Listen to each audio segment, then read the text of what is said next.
Mervyn, welcome to Off the Clock, and really thank you for making the time with your very busy schedule. Today, we're going to touch a number of interesting topics about yourself, how mentally well you are, a little bit about anxiety, stress, sleep, and everything else about what you do off the clock. That's where we're interested in, the quality time that you spend with family, children, and friends, just to relax you before you go into jump into that treadmill of your company. So, yeah, maybe you can just do a quick intro about who you are, Yeah. demystify yourself.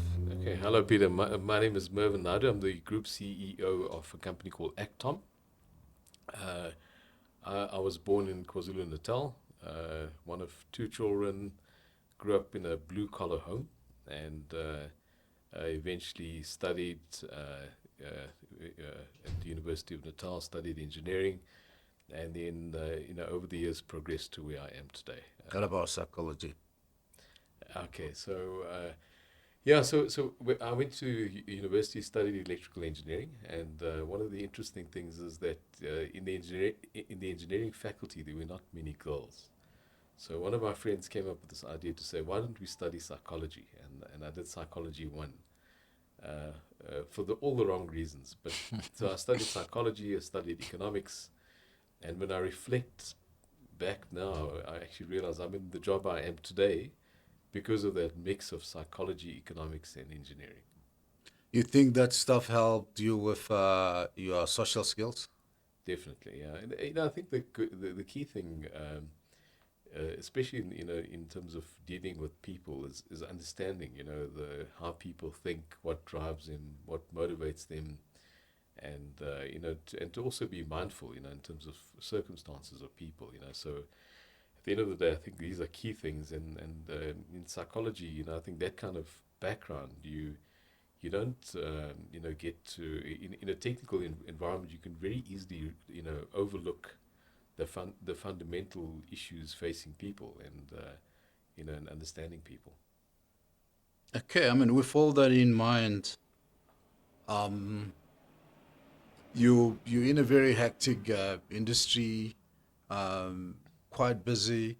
What do you do? I mean, to chill with your family. First of all, I mean, I understand you're married with lots of children. How many do you have, and so what do um you do to kind of so wind down with them? so I'm married with the for it's actually for 28 years, in December this year, and got two children. My son is age 25 and my daughter 20.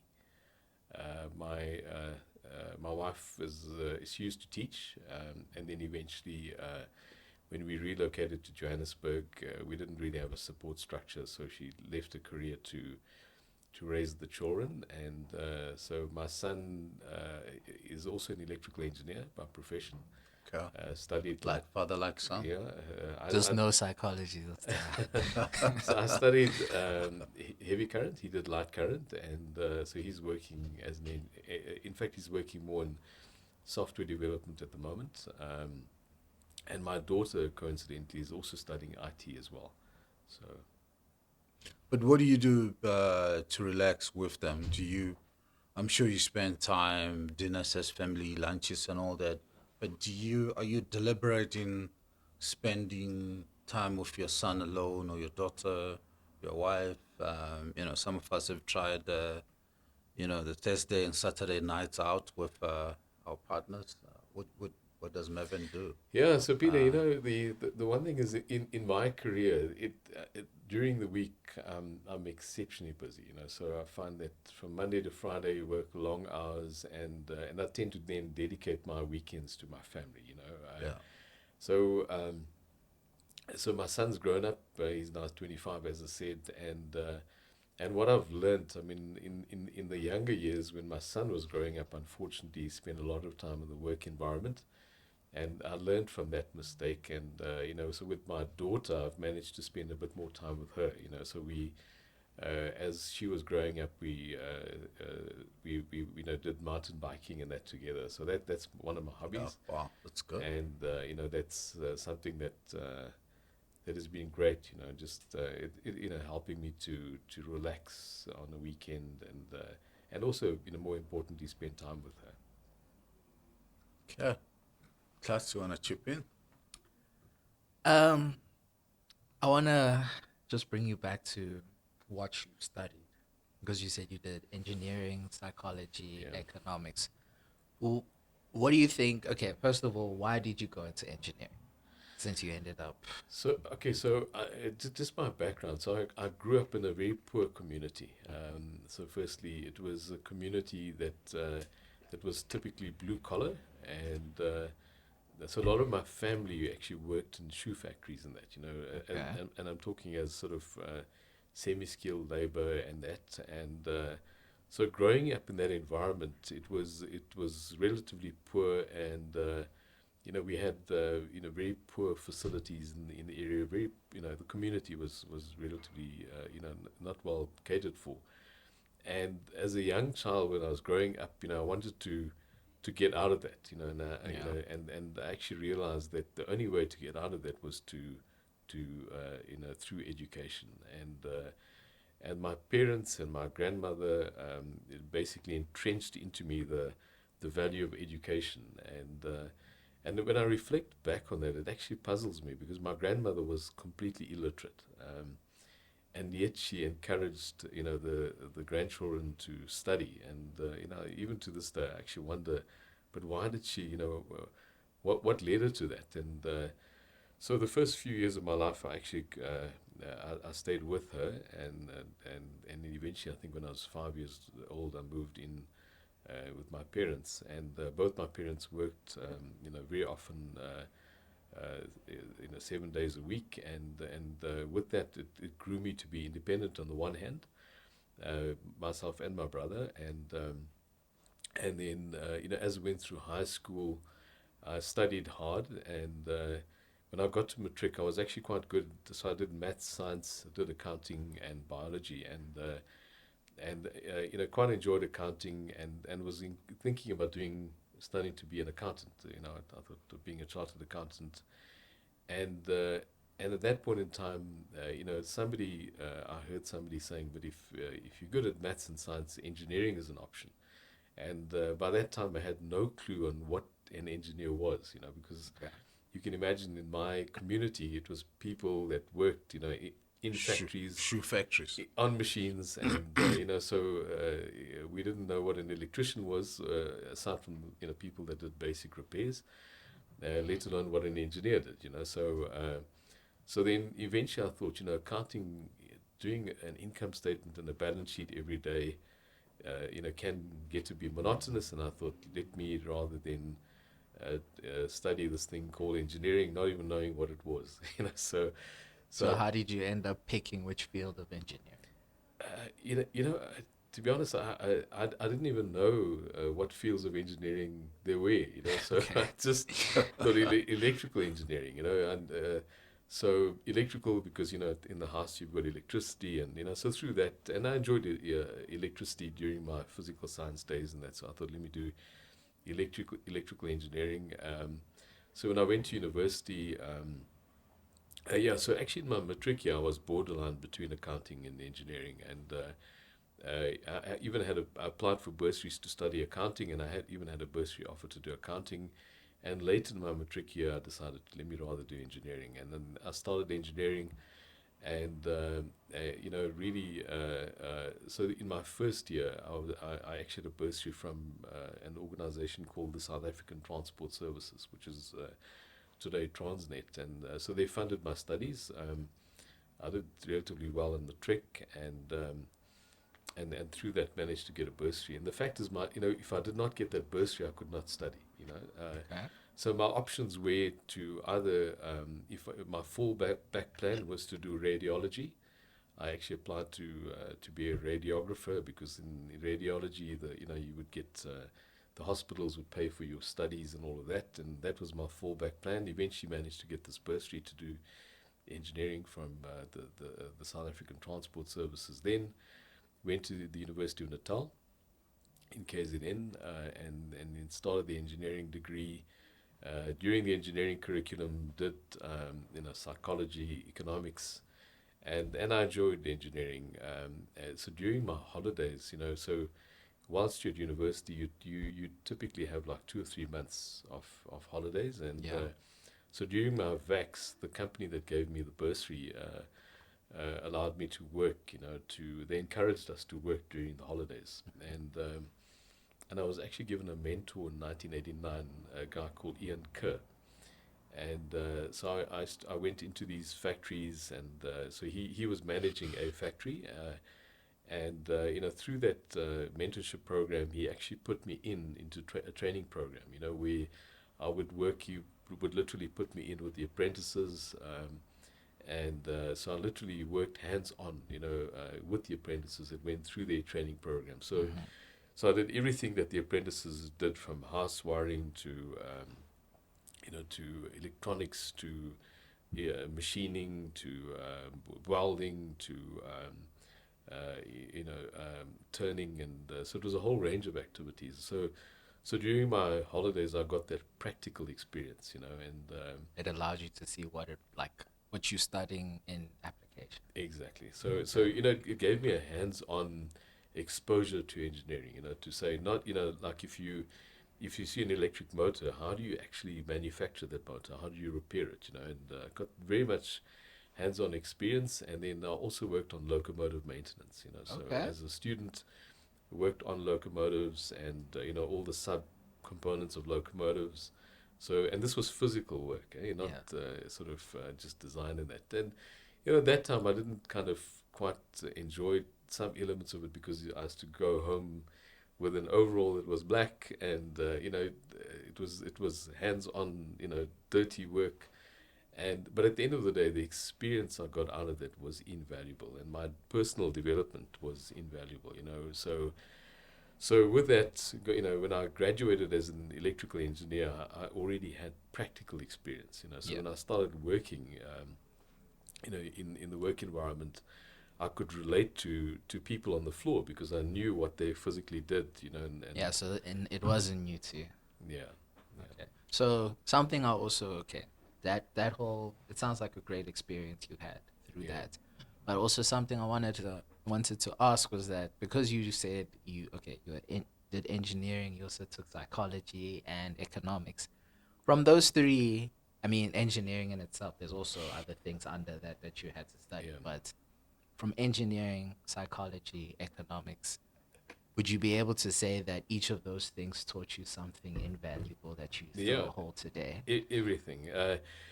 For me, when I reflect going back, like my experience as a child, to be honest, so my father worked in a hotel kitchen. So my father he wasn't even a qualified chef, but he literally started off more like a laborer, and then eventually used to work in the kitchen and cook meals and that. So but at that time it was physical work, long hours, 7 days a week. And my mother worked in a supermarket. My mother used to work in a deli, slicing meat, and those were my parents. And when I reflect back on that, the fact that they worked in those jobs, I mean, they struggled to basically, get through the month. And I remember my parents used to have, in those days, there was a thing called a pay packet. So it was a brown envelope, Okay. and you got paid your cash in an envelope. And at the end of the month, my parents used to sit together, and on that envelope it was literally like a T, so income and expenses. And they would work out what they would plan, we're planning to do with the income of that month. And as a child, I can clearly remember this, and at the end of the day, them being prudent in terms of managing what little money they had. And we used to typically get new clothes once in a year, and those clothes we would buy like in October, and it was the thing called lay-by. So we would go Lay-by, choose okay. our clothes, and the shop was called Asmal's in Pietermaritzburg. So, what was your favorite pick? So it was generally cheap stuff, so what my parents could afford. And so we would shop there in October or November, and then my mother would pay a deposit, and then she would typically get a Christmas bonus, and then when she got a Christmas bonus, we She would paid get our off. paid off, and we get our new clothes, you know. But why do I mention that? You know, so those things taught me the basics of managing money. That, you know, the fact that you can't spend more than what you're earning, you know, and also like the value of money, you know, and those basic things, and the fact that my parents worked very often most of the week, you know, and my brother and I were by ourselves, it taught me independence, you know, to be responsible. So as a young child, I mean, I could cook, I could clean, I could, you know, manage my own affairs. So what type of a dish, I mean, were you cooking at the time? Uh, Basic things, you know, so Yeah, just like curries or, you know, curry. yeah. So and you know, so but at the end of the day, those things, when I reflect back, you know, it was those fundamental things, those basic things that helped to build my character, you know. And very often, you know, I would be so embarrassed about the fact that I came from a poor environment. But today, when I reflect on it, I would, you know, if I could go back, I would have it no other way. I mean, for me, that's what actually helped mold my character in terms of being responsible, having integrity, you know, and these are things I'd learned from my parents, you know, in terms of, you know, it was integral to my personal development, and at the end of the day, you know, all of those things together with my education were things that actually helped me to get to where I am today. Wow, starting from a very humble beginning. I mean, this I can relate to that stuff, by the way. You know, coming Yeah, from a big family of 10 kids. yeah, So fast forward. Today, you know, very polished executive dealing with you know, big corporate, very probably complicated board and real life stuff. You know, how do you deal with stress? I mean, you look very healthy, you eat well, and but I'm sure you know there are times when you get stressed with you know the reality of running a big business, you know, yeah. with you know conflicting needs and stakeholders pushing you in. You're in the middle of all this. I mean, shareholders, customers, employees, community. You know. Yeah. Yeah, Peter. So today I manage a company that, as in March this year, we actually employed 8,500 people Wow. in 5 countries, Union. and you know, heavily unionized in some areas. And you know, so how do I cope with it? So in my initial years of general management, my first general management job was when I was 26 years old. I managed a workforce of about 200, sorry, it was 250 people at that time, and uh, and and then you know, I used to occasionally get emotional, you know. So Tell us more about it. and you know, but over the years, you know, you actually mature, and you, and as I was saying, you know, you get to understand how people think, and also get to kind of come to terms with why people act the way they do sometimes, you know. And there's always, The so you drivers. always need to put things into context, you know, in terms of why, you know, what drives people to do certain things, you know.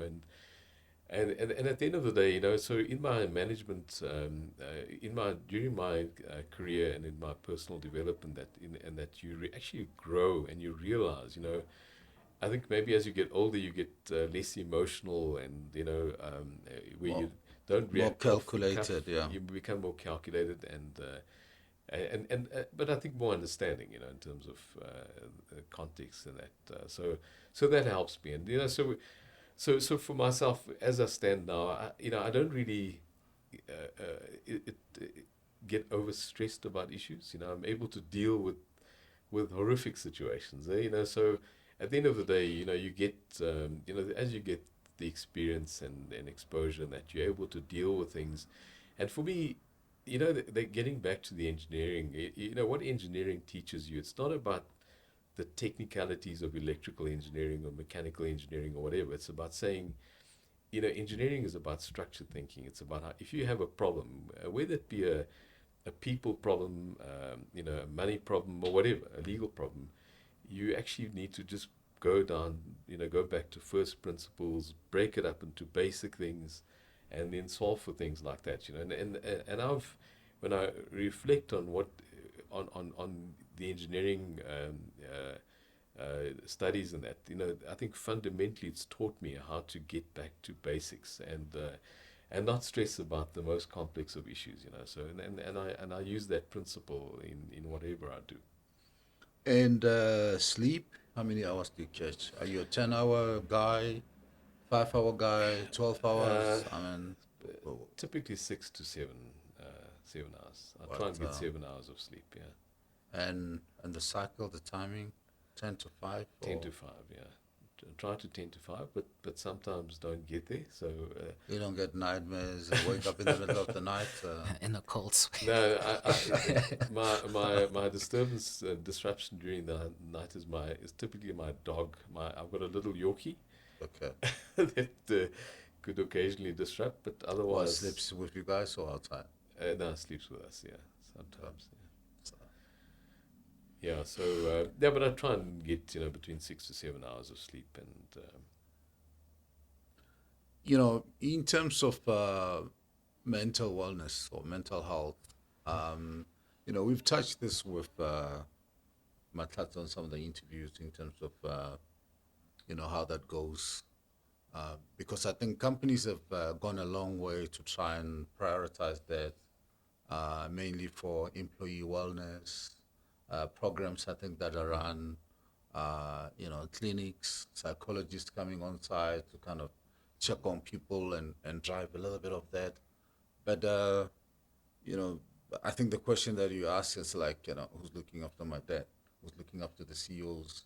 You know, mm, um, so how mentally well are you? And you know, I know you're gonna tell me that you've got a program that works well for all your 18,500 employees, and you pay a lot of money for it.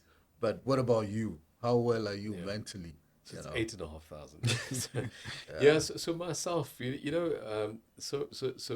one of there's a secret in my life, to my wellness and that's my wife. so Okay. so the thing is, that my wife, what's interesting is my wife and I are from completely opposite ends of the spectrum. So What do you she's mean by that? in terms of in all ways. So my wife's from she's KZN? also KZN, but very different in terms of personality from myself. Okay. So she's uh, very relaxed person, psychology background, Okay. and Just like me. very organized, very very prepared. Likes to plan like way in advance. So my Okay. wife is one of those people that was ready for an exam 2 weeks before the exam. Whereas myself, I'd be Scrambling. the night before.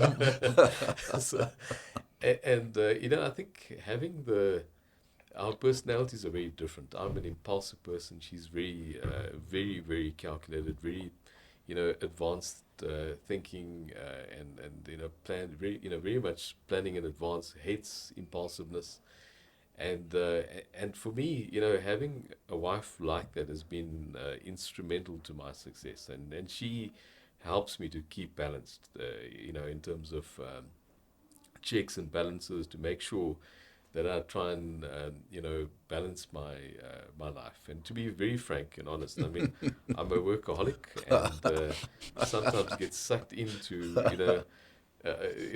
and I work excessive hours, and every now and then I need her to bring me into check, to say, this is a problem, So and that fundamentally helps me in terms of my frame of mind and my mental wellness and that. And in terms of wellness, in our company, we've realized. I mean, so firstly, when I reflect on our staff and that we try to make sure that we encourage people in terms of medical status. We have wellness days at work. Encouraging people to do medical checks and that to make sure that they're from a physical perspective that they're good and don't have any health issues and that. But we've also done financial wellness, training people. Fundamentally can't spend more than what you earn, and trying to develop people to, get the right practices in their life so that their personal life is in a good space. And if a person is happy at home, they'll be happy at work, whereas if you have got, or vice versa. yeah, and vice versa. And we try and do that actively. From a mental wellness perspective, we've realized, since COVID, that there's been a rise in incidents of people, having emotional issues of anxiety, depression, and that, and we're encouraging people to say, let's talk about issues, and because we're actually realizing fundamentally that. I think very often people don't raise these issues. Maybe there was a stigma attached to it years ago, and it's now starting to surface where people are more open in that. But I think, from a personal perspective and company perspective, really, become much more aware of these kinds of situations. So, I mean, before I hand over to you, Matlatse, I just want to take you on this. You're saying you're a very impulsive guy, and your wife keeps you in check in terms of that. I mean, do you want to share some examples where you've been impulsive? Maybe, you know, got home, honey, we're going on holiday right now, or Right now. or I'm buying a Mercedes Benz. I like it. I mean, those are some of the examples. I mean, that reminds me, the most interesting level of impulsiveness, which Yeah, I like wish myself. I had,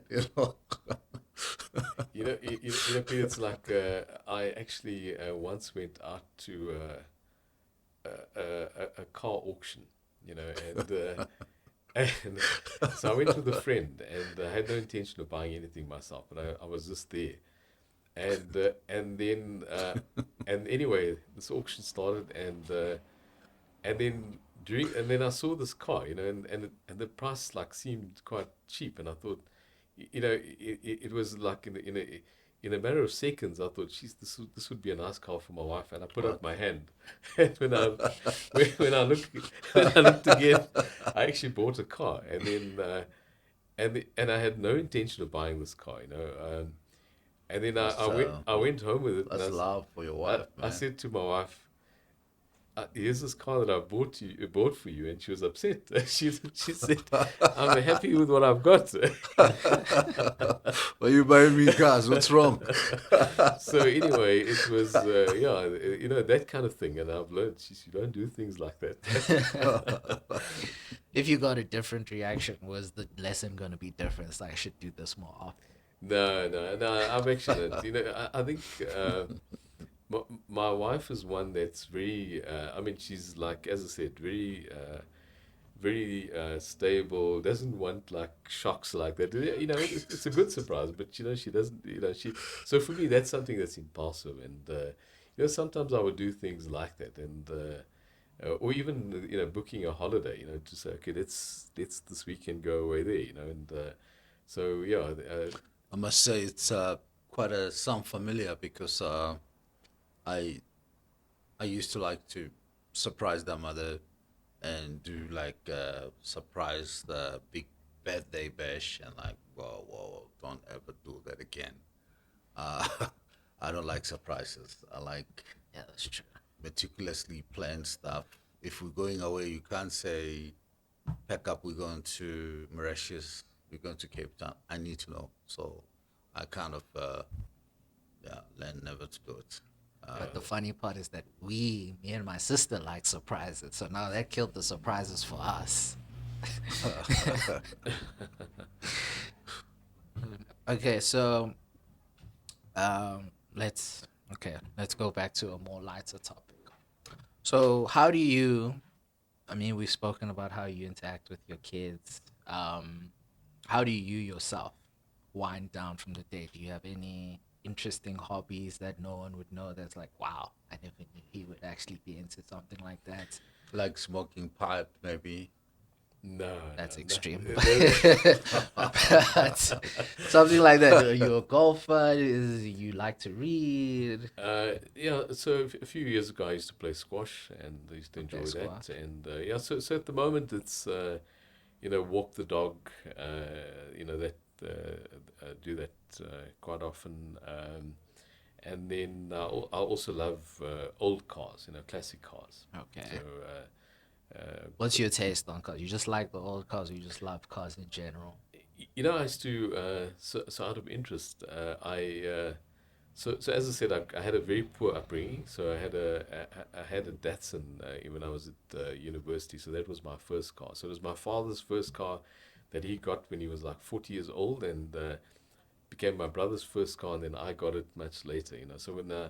So I had this Datsun, and it was an old Datsun. It was rusted, and when I was at university, people used to mark the car, and look at this rusted car, and I used to park very far away from where anybody could see my car. So then So you're not proud of the car?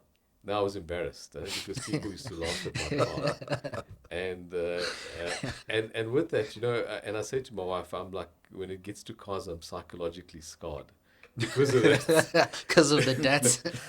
That's and so this car had out of interest. Maybe let me talk about it. It actually had holes on the floorboard. So I used to hate rainy days because my Oh my no. socks used to get wet. so, and in Durban, in where the University of Natal is, it's quite steep hills and that, and my car could not make it up these hills. So I had to like gain Go around the speed corner. to go up the hill. If I didn't get the hill at the right speed, I wouldn't make it to the top. Oh, you'd So start so rolling back. so with that, I was psychologically scarred, and then with that, I love cars. So when I was able to buy a proper car, I bought a proper car.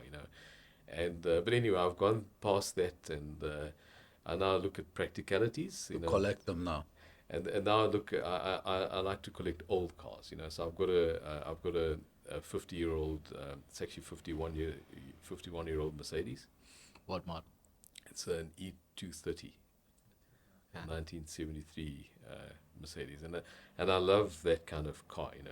That's I love to tinker with that, and 51 years old car. yeah. So is there a specific vintage car that, like, if you had the chance to get, you would get it? Like, for me, if I said, like, going, like, if they said what old car, and it needs to be like before 2000, I guess I'd say I would end up saying something iconic like a Ferrari F40. But like for you, probably, I don't know, be something different. So what's your Yeah. So I actually I had a Mustang, a 1971 Mustang. Okay, Yeah. that's So cool. that was also, and I've just recently sold that, and Was yeah. that not heartbreaking for you? No, You made money? no, not really. But it was a beautiful car, and sometimes you look at these things, you always want to own it, and then you buy it, and when you have it, then practically it's not practical because it's more parked in the garage, and so at the end of the day, I've gotten past that, so it's now more about practicality. Practical. Okay. And so because you can't really drive a car like that often, so Yeah, you have to have a nice garage where it has a yeah. nice spotlight on your car and it Yeah. just sits there. Yeah. So there's no old car that, I mean, you don't. It's not like you have a fleet of old cars that you No, already no, have. no, But no. I'm just saying, was there, when you started this journey of, okay, I like old cars and I will purchase an old car, there wasn't an old car that you said, kind of a dream of mine to have it? Yeah. I mean, now you've changed your mind in terms of you want practicality because you know the reality of owning these Yeah, cars. yeah. No, I must say I love old Fords and that, and if I, so for me, but I've really gone beyond that now. I'm just happy with my old Mercedes, and if I can maybe if something else comes along, typically 70s to 80s, I love those Mercedes, so that's So you cool. didn't give that car to your son when he started driving? No, No. Okay, you didn't want him to run into the same But problems you're you did. breaking the family tradition? No. My son wouldn't want something as old as that. I don't think he'd want his socks to be wet. In Bedford View. It's a different place, different weather. Okay, and now, what would you? Okay, if money wasn't a problem, favorite car, what would you get there? I must say, I've actually, I've gotten beyond, I'm at that point, where you get to a point in your life, it's about, you build up material possessions, and I'm at that point now where cars don't really, bother me. And, to be frank, I've never owned a new car, believe it or not. Okay. Never in my life owned a new car, and I just from a that's what I was saying earlier. I know the value of money, and so buying a car that's like a couple of years old, I think it makes more sense than buying a new car that depreciates quite quickly. But I think I've gotten beyond that kind of the will to drive a new car every year kind of thing, and I'm just happy with what I've got, and so at that point in my life where at the moment what drives me is more making a difference and impacting the lives of others than just worrying about self and Okay. getting the latest model of car. I think you and him are in the same category of where you are right now and thinking. Because also, I've heard my dad saying for a couple of years now, it's like, do I really want a new car? Cars are too expensive. I don't really care about cars anymore. This was a man that really used to like cars. Oh, I think my dad used to like cars because I also liked cars very much, especially when I was a lot younger.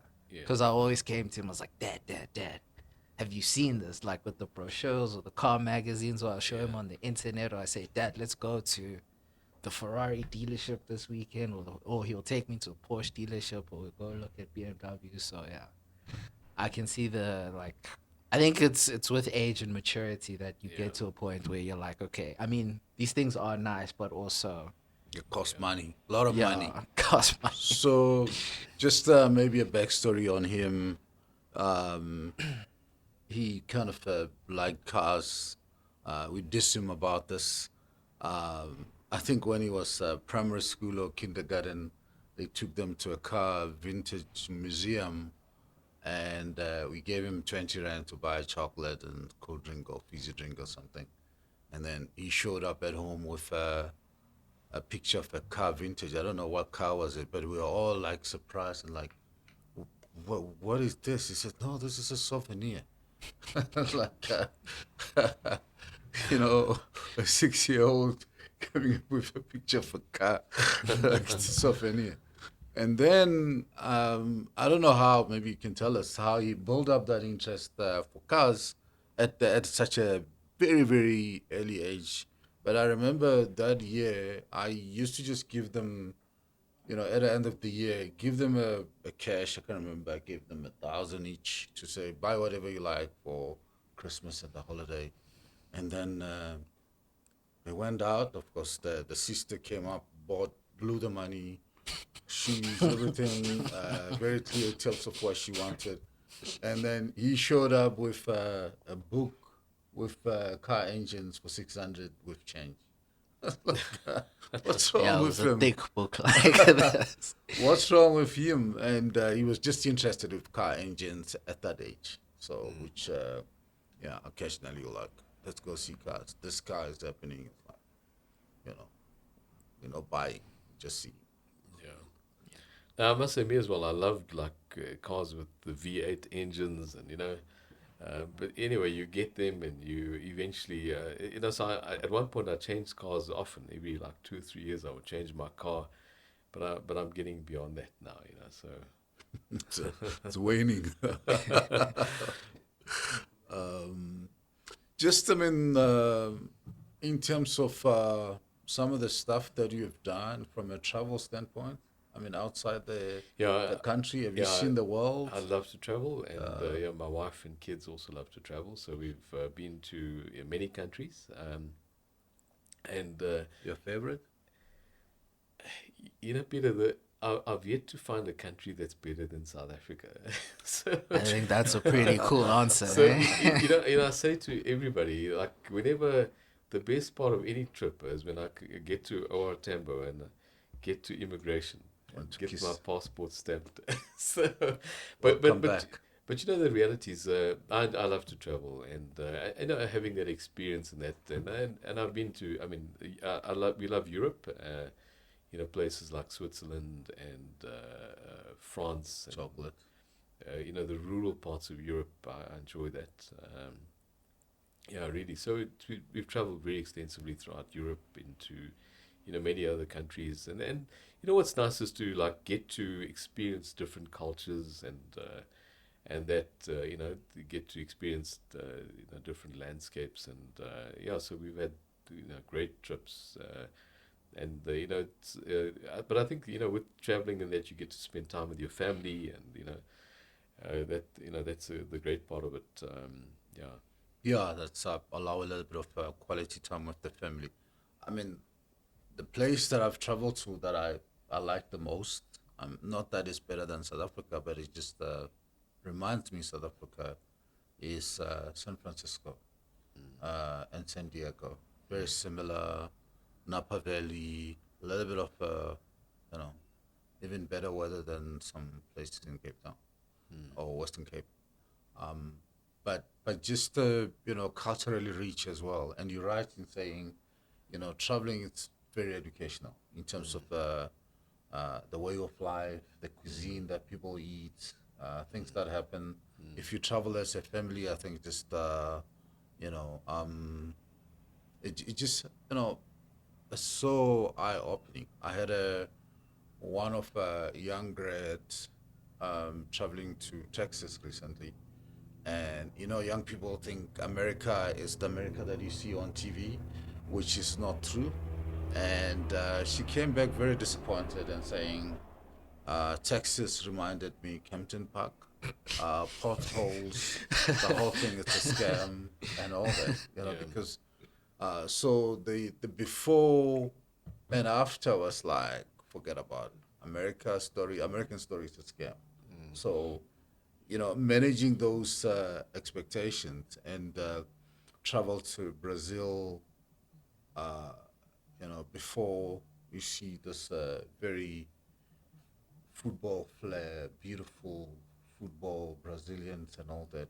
But when you get to Brazil, hit the favelas and the ghettos and all that and realize, yeah, it's real, you know, same as Argentina and those places. So I think travel is it's a mystery. I think that needs to be experienced, especially by family. Yeah. But there's no better place than home. Yeah. You know. But, You know, Peter, you know, the interesting thing is when you travel, you get to experience these different cultures and that. But you know, something I actually, I went to a very poor place on a trip. We were on holiday in India. So we went to a rural India, part of India. yeah, And there was something a guy said to me, and it's really stuck with me. And he said, so this was like in a really, really poor place. And he asked me, you know, so how do I find India? And I said, I feel so you know, so sorry for these poor people, because it's such a, you know, a challenged area in that. And he kind of took offense to what I said, you know.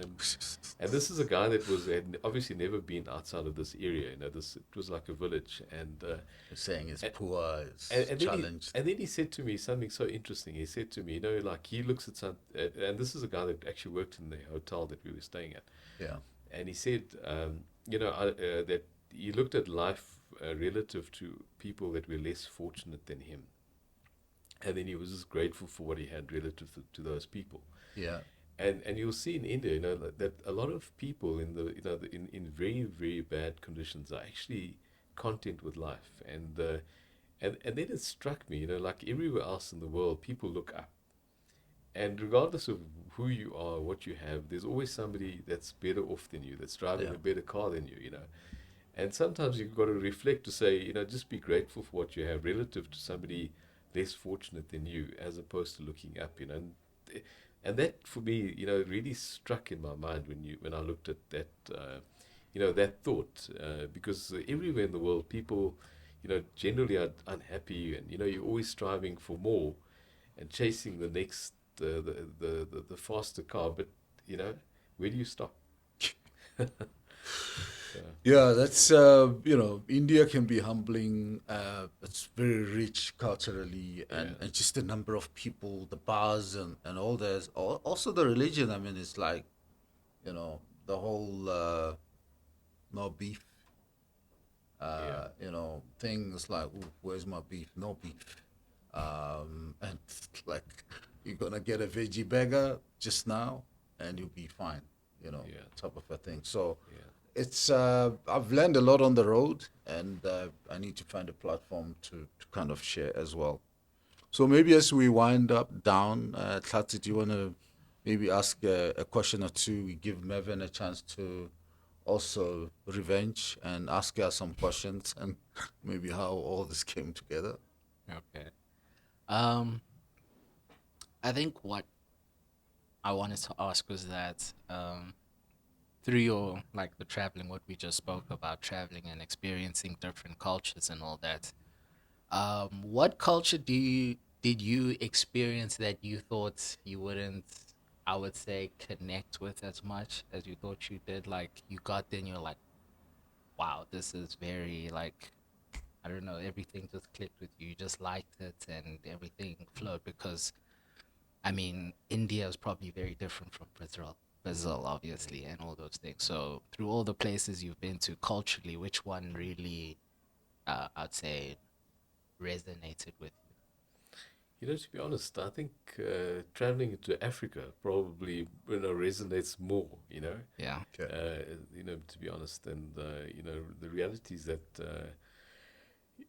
although I'm of Indian origin, I'm actually African. In terms of my upbringing in that, and so what you realize in terms of like African cultures, that people are very very homely, open, and embracing. In most countries, and that's what is so great. I remember traveling into Ghana, quite extensively into Ghana and into the rural parts of Ghana, and people were absolutely fantastic.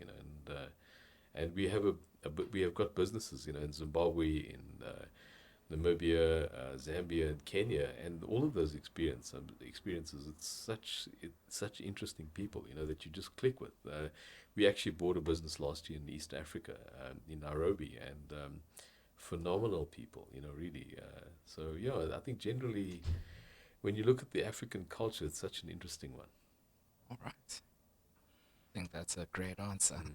Yeah, I mean, Africa connects, right? Yeah. Any, some parting shots, maybe connection to me, to Matlati on off the clock. Yeah, I think we've covered a lot. Is there anything else that you want to cover or? Yeah, look, I mean, a lot of people ask the question about, why are you doing this? What's the end game? How it all started? Yeah. Type of a thing. Maybe you can start with your piece. I don't mind, in terms of how it started and where we taking this. I'll do that part next. So the whole thing started with um, my dad busy getting involved on social media, i.e., Yeah. LinkedIn.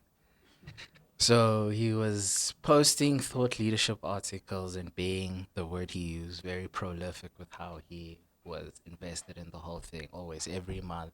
Was it every month or every 2 months? No, actually doing posting twice a week Twice a and week. doing two thought leadership articles twice a month. Yeah. So when when I started noticing this, and I was like, just had a conversation with him. Dad is like, you seem very invested in this whole thing, and you seem very passionate on what you're speaking of. Why don't you take it? Create a platform like this to speak about these issues that you're so passionately speaking about on Yeah. LinkedIn. Get the like-minded people to come and speak with you Yeah. on them, and all that. And my dad kind of turned the whole story around on me and said, "I can do. We can. I'll do a podcast as long as I do it with you." Yeah. And then we ended up framing it in a different way of instead of speaking about the different things that I speak about on my LinkedIn, all the articles he posts and all that, we can frame it around work life balance. Mm. And then it basically, and then that's the gist of how everything started. And it was just me and him working behind the scenes Yeah. in order to get this thing off the ground. Yeah. Like getting the name of the podcast, all those things, the fun stuff, I guess, about Yeah. it. So yeah, that's how it started. Yeah. I would say it's actually a good concept. Eh? Yes. Yeah. Yeah, I mean, just in terms of where to, what's next, what's the end game. I mean, I think we see this as what I said off camera earlier in terms of getting to live events with people like yourself, Yeah. sharing life stories about how mentally well you are, how you've kind of kept the balance between work and and your life, and some of the stuff that I think you shared in terms of saying, you know, almost like an Oscar speech. You're not gonna do it without your wife, your kids, your parents, and all that. And because in demystifying the CEO, people don't see that. They see you as a very prolific and able person, but you've got emotions. You cry, you hurt, you want that Fort Mustang for yourself as well. You work hard for it. So yeah, the next game or the next level is doing those live events and bringing people closer next to you know CEOs that are demystified like yourself, and hopefully in the end, with a lot of content I think that's coming through, we'll be able to write a book or something on a theme that's developing, because I think more and more what we're seeing is I've been working probably the last more than 28 years. Um, the whole you know employee wellness thing wasn't developing. Nobody cared about employees. They must just work hard and you produce, you sell, you make money. Now it's all about balance, employee labor relations, the balance between, don't take too much money and leave employees alone. Yeah. How well are they? They're breaking down. We're seeing a lot of companies now uh, having this hybrid model, work 2 days at home, 3 days at office, or the other way around, and be able to kind of stay balanced. Those things are emerging and they're big, but I think also putting a spotlight on CEO wellness leaders. Who's looking after you guys, us, you know. Yeah. So that's the end game. Yeah. Trying to put a more spotlight on Yeah. these human beings who are carrying so much load, so much challenged, and who's gonna look after them. But Peter, I think what's also good is that I think platforms like this also give kids, like what I realized now, like myself coming out of my background, to where I am today, you almost need to kind of, you know, guide kids to say anything's possible. Like in my case, it was education that helped me bridge that Yeah, gap. that story. Yeah. And that because very often kids, get discouraged when they look at it. They in this bad situation, and I went from being a child that grew up in a house where we, my grandmother's house did not even have a tap in the house, let alone hot water. So where there was one tap in the yard, the toilet was outside, and and where I am today, and the key thing was education, and to basically get that narrative across to kids that anything is possible. Given education, and you can go from there to there. So Yeah. when I reflect, I mean, in my I left my parents' house when I was 30. It was 36 years ago, literally, and I never knew that I would be coming down this path, and it was tough at that point in time. I didn't even know how my studies were going to be paid for, So because my parents could not afford it. Just figured it out. Just happened. Yeah. Okay. So Mervyn, thank you very much Perfect, for the yeah, time. thanks. Really appreciate Sure, you sure. spending the time. Sure. You wanna thank you? Thank you so much, man. Yeah. Okay.